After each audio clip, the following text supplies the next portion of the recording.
ஒரு ஆதி குடியில் உள்ள மன்னன், ஒரு ஒரு தாழ்வு குலத்தில் உள்ள மன்னன் ராமருக்கு இவ்வளவு புறம் செஞ்சு பட்டாபிஷேகம் வரலும் போயிருந்தான்.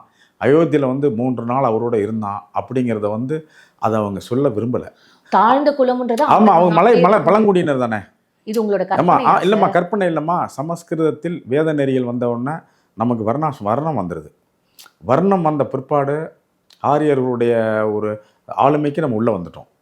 அது வந்ததெல்லாம் ஒரு குறையும் இல்லை. அது வந்தது அவங்களால என்னன்னா மனிதர்களை வந்து மனிதர்களாக பார்த்துருந்தாங்கன்னா நமக்கு எந்த குறையும் இல்லை. ஹனுமனுக்கு அந்த வாளை மட்டும் எடுத்துட்டிங்கன்னா மீதியெல்லாம் மன்னர் முகம்.